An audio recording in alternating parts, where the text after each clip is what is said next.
все, что мы с вами делаем, коллеги, в конечном итоге, чтобы люди были довольны, чтобы люди жили более комфортно. Узган ел юллар түзу һәм ремонтлауда ил буенча куелган борыш үтәлде ди Марат Хөснуллин. 176 миллион квадрат метрлык юл эшләре башкарылган. Бу ил тарихындагы тәүге шундый зур күрсәткеч. Имин һәм сыйфатлы юллар ил күләм проекты нигезендә Россиядә юлларның 50% нормативка туры китерү планы 2 елга иртәрәк үтәлә. Быел өстәмә 140 миллиард сум акчада бүлеп бирелгән. Когда мы говорим, что у нас 50% дорог в стране региональных приведено в нормативное состояние. Төбәк юлларының йортасы тиешле сыйфатта эшләнде, тик 18 субъектта бу соннардан ерак торалар әле. Монда билгеле Татарстанны үрнәк итеп куеп була. Республикада бу күрсәткеч 80%-ка якынлаша. Шуңа да бу юнәлештә әле эшлисе.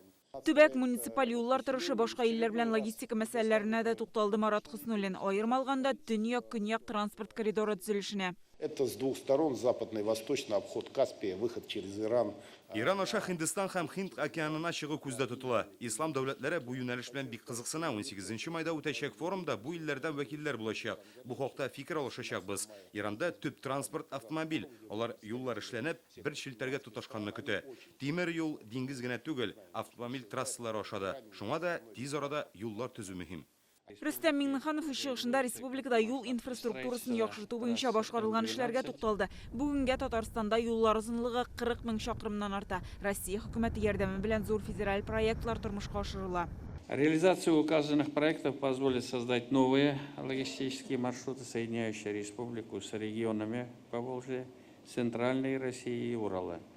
Придаст дополнительный импульс к развитию межрегиональной кооперации в рамках санкционных ограничений. Рөстәм Миңнеханов юл эшләрен башкару вакыты һәм сыйфатына аерым басым ясады. Моның өчен төзелештә яңа төр материаллар кулланыла. В результате должен быть обеспечен положительный бюджетный эффект за счет ужесточения требований к подрядчикам по гарантийным срокам эксплуатации и, как следствие, увеличения межремонтных интервалов. Авыл юллары да игътибар үзәгендә ел сайын җирлекләрдә 700 чакрым юл төзелә һәм ремонтлана. Бу 900 меңнән артык кешенең яшәү шартларын яхшырту дигән сүз. Федераль юл программаларын булдырганда авыл кешеләренең мәнфәгатен күздә тоту мөһимлеген әйтә Рөстәм Миңнеханов. Утырыш ахырында имин һәм сыйфатлы юллар проектын тормышка ашыруда уңышка ирешкән төбәкләрне билгеләп үттеләр. Алар арасында Татарстан да бар. Гөлназ Сайфетдинова, Яңа Гасыр каналы.